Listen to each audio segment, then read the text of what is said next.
When I think of the Mini Cooper S, I think small, racy, unforgiving, but fun.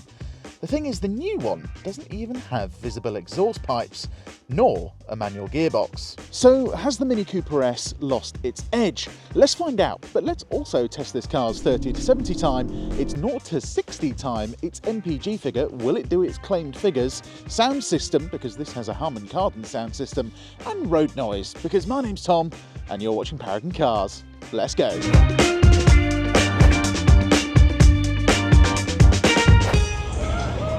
First things first then, can we hit 60 before the corner? Let's go. Bit of wheel spin, wet day today. But we still hit 60 before the corner. Oh, a lot of torque still coming from the front end of the Mini Cooper S.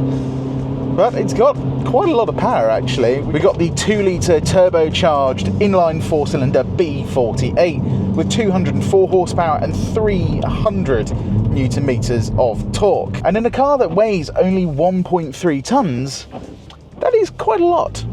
It makes for quite a thrilling experience. We're going to start on some faster roads today because that's what the Mini is about. It's about fun.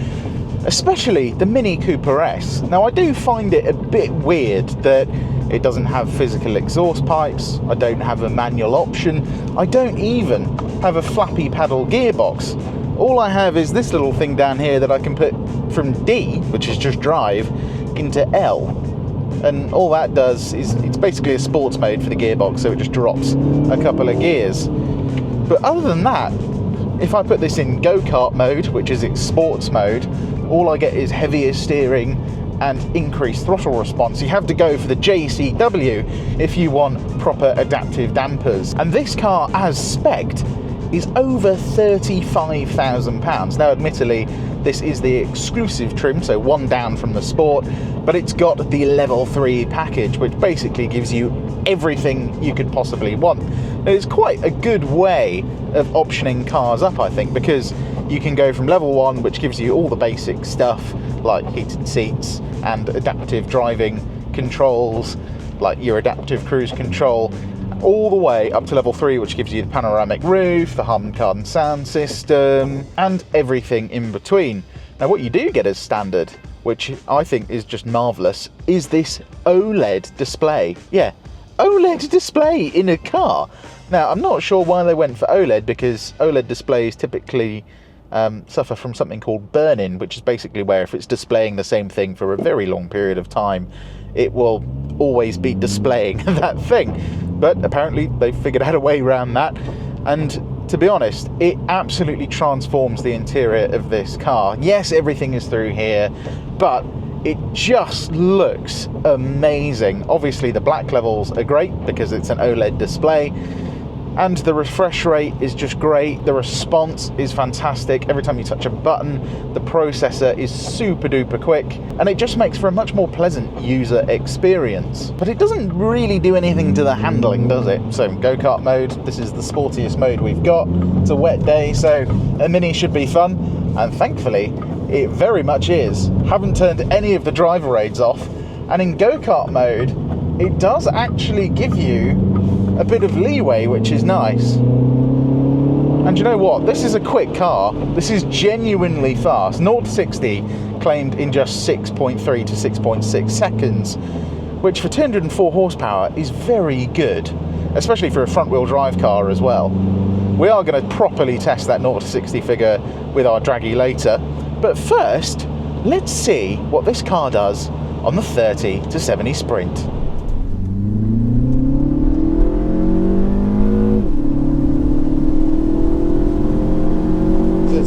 Then, as you can see, we did a time of 5.48 seconds, which, as you can see, is pretty rapid. We nearly beat a BMW X5 M50D, and we beat the Audi A6 with the famous EA888 2-litre turbo engine. Not bad, Mini, or should I say BMW.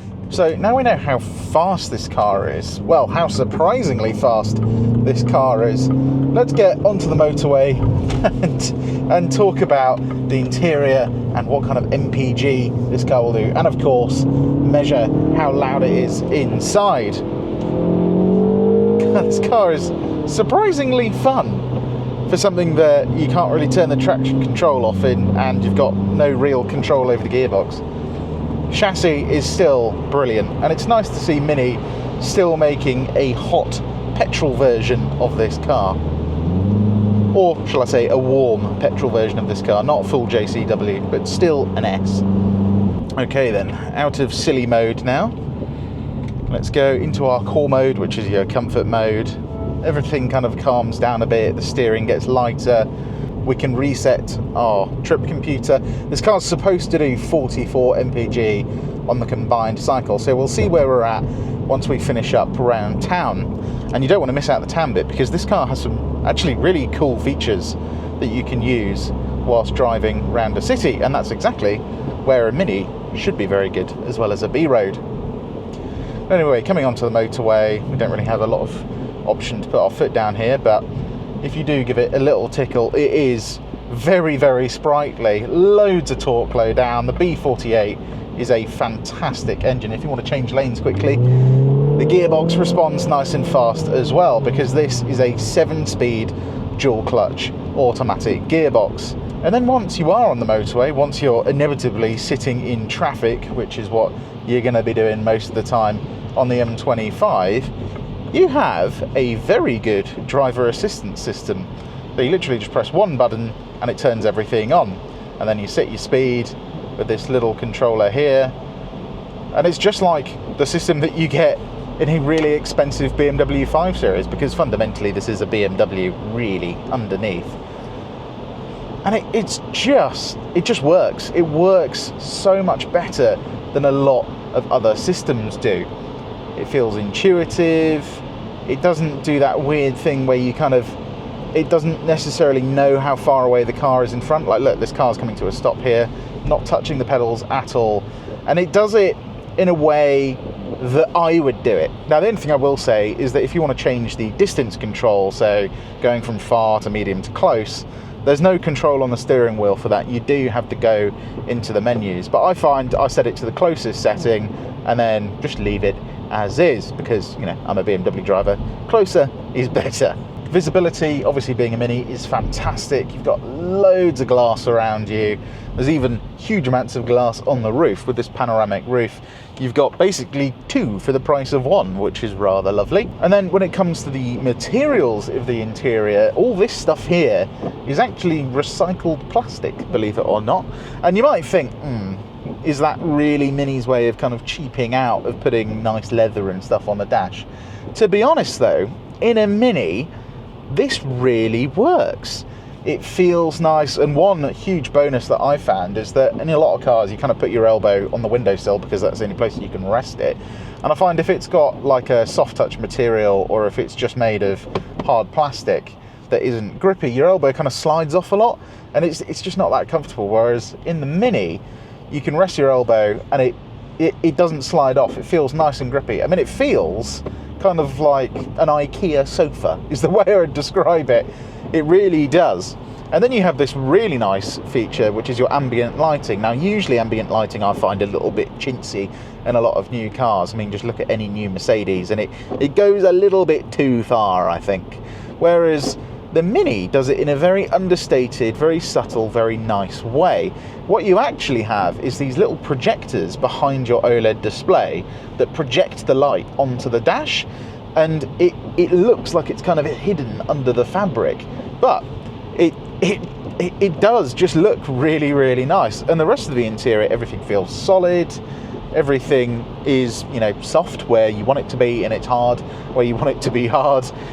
All the touch points feel nice. The wireless charger for your phone is brilliant. It's got a strap and a belt that literally just forces your phone in place.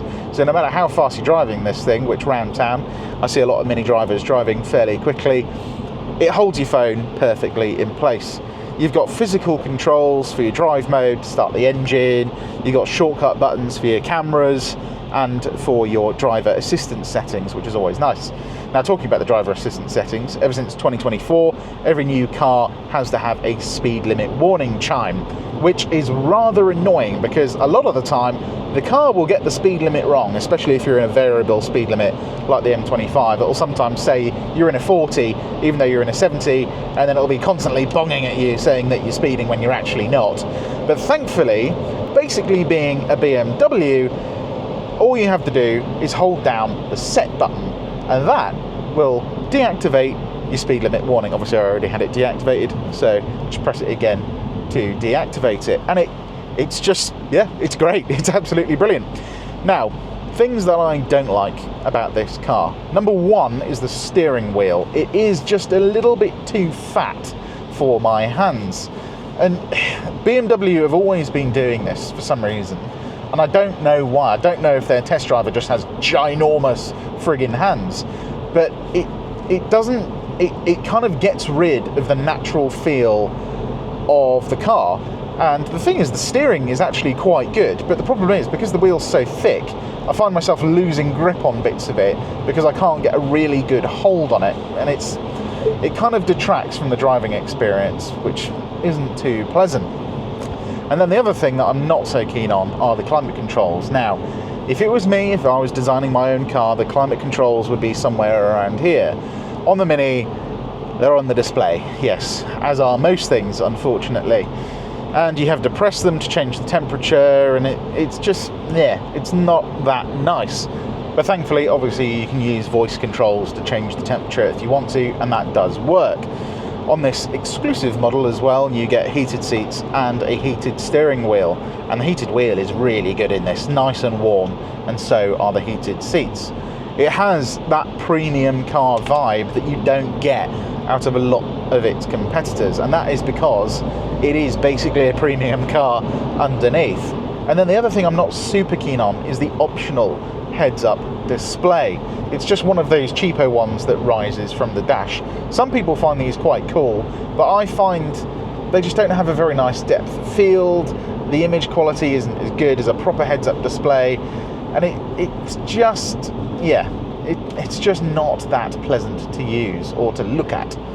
Another thing is, it took me ages to find the settings for this. For some reason, the UI doesn't work with my brain very well in this car. Like, to get to the setting, now I've done it, is quite easy. But so you press what would be the home button, and you think, yeah, okay, cool. And then if you're in all, you go, okay, let me scroll down to displays, and then I kind of look at this bit here, and I'm like, oh, I've only got cockpit brightness.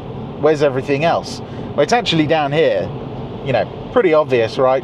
But for some reason my eyes just could not find it. Then coming to the back of the Mini, there is just enough legroom and just enough headroom to get a 5'11" guy in, but it's not really the most comfortable situation. If I have this seat in my actual driving position, there's not enough room for anyone's legs, but I can move this forward. I can still safely drive the car and fit someone behind me. I wouldn't want to do it for a longer journey, but for a short stint, it's absolutely fine. And then when it comes to the boot, it's actually all right. So you get an adaptive boot floor, so you can raise or lower it depending on if you want to hide things under the boot floor or the parcel shelf, or if you just want some taller items to fit in the boot. And then folding the seats down, you've got these little holsters for the seat belts. A massive win, Mini. Like, such a short oversight that a lot of manufacturers make is just not having small details like that. And it just saves you having to faff around with seat belts constantly. But thankfully, Mini have thought of it. Oh, and before I forget, let's do our sound test, see how loud this car is inside with our little decibel reader. How cool is that little storage? It's great, isn't it? Alrighty then, coming off the motorway, firstly, our MPG figure so far is pretty impressive, I'd say, considering the fact we're in pretty adverse weather conditions and we were just in the regular comfort mode, not even efficiency. We're currently doing 48.6 miles per gallon, which is above the claimed combined figure. How will that be affected though once we've driven around town? Well, we are going to find out in a second, obviously. But how did this car do in terms of decibel level? Well, this is where the Mini really punches above its weight, because we did 71.6 decibels, which is the same as an Audi A3, a car that I regard as very, very quiet. So this is one of the quietest small hatchbacks I've ever reviewed. The only thing I will say is that you do get a tiny bit of wind noise just from around here, but it's so minor that you're not really going to care, and anyone that's not into cars isn't going to notice that at all. It's only because I drive these things all the time that I notice it. And then talking about decibel level, the sound system, the Harman Kardon sound system in this is genuinely quite impressive. It's very comparable to the one that's in my 2018 BMW 1 Series, and it has a really nice punchy bass. I'm really glad that they put the effort in to creating a good sound system for this car, because it completes this whole ecosystem of like comfy seats that are electric, got a massage function as well for some reason for the driver, heated everything, and it just makes this car feel like you're getting a lot of bang for your buck. Even though it's over 35 grand, it's like I could be sitting in a much more expensive car, from the driver's seat at least. Now then, before we finish up in town, see what this car's like to park and over speed bumps, let's do a 0 to 60. This car's claimed 0 to 60 time is 6.3 to 6.6 seconds, but let's see what it can do.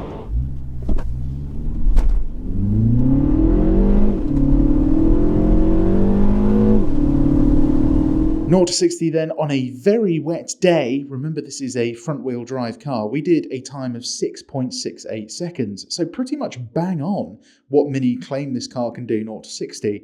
For a front wheel drive car to do that on a day like this is blooming impressive. And then in terms of parking, a lot of new cars come with park assist systems, but the BMW system I find is genuinely quite useful. So not only if I press this button, do you have something called the smart reversing assistant. So this is something that came out in the new BMW 3 Series back in 2019, where it would just remember up to 55 yards of your driving. So you just select reverse and then it'll literally just do all the steering for you. You can see there's even a line there.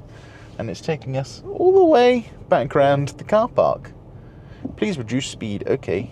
How about no? But yeah, the reverse assistant, it's great. If you've parked in like a really tight space in a supermarket car park, it just remembers exactly how you got in, which is lovely indeed. And then obviously we have the park assistant, so this will parallel park and bay park, if you're American, for you as well. So if I just drive around here, usually these systems have to have another car to help them park, but the Mini will actually kind of just randomly select a space sometimes as well. But obviously if there is a car there, it does help. As you can see, it's just found a space. And now you can actually choose between reverse parking and forwards parking.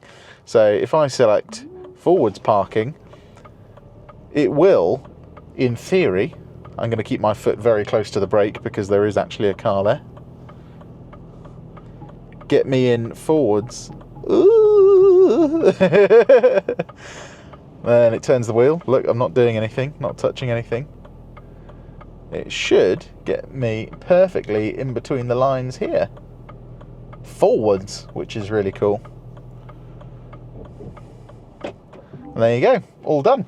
And then once you are in the space, obviously being the 3-door, the doors are quite long, so sometimes you have to be careful getting to the first notch. And then when it comes to lumps and bumps in the road, you do feel that stiff suspension. I would say, if you're coming from something like a BMW, if you've ever driven a brand new 3 Series, that is basically exactly what this feels like. It feels very similar to a new 3 Series. It doesn't kind of fully settle into its suspension because it's got quite a sporty ride, but it's not uncomfortable either. Like, you can drive this pretty quickly around town and you're not really going to be bothered by it, you just notice it. But back to whether this car is worth it or not, because even though it's expensive, I do just think it's worth it. It's a car with personality. It's now got a very good engine. The B48 has proven itself in terms of reliability. It's got a good gearbox. It's got a solid interior that tries to make you feel good about saving the planet. Yeah, I know. It's a bit of a gimmick, that. But at least they're doing something. It's economical and it is genuinely fun to drive. And talking about economy, we finished up with 45 miles per gallon as a combined figure. So that is 1 mpg more than the 44 mpg combined figure that they claim. That is pretty accurate, if you ask me. Anyway, as always, I hope you enjoyed this review. If you did, give us a like, and why not subscribe, as not only can you see more content like this, you can see everything we have for sale, which unfortunately today doesn't include this lovely Mini Cooper S. But there will be a link down in the description below if you want to check out all the other cars that we have for sale, maybe something like a BMW M340i. Anyway, as always, my name has been Tom, and you have been watching Paragon Cars. I'll see you next time. Cheers.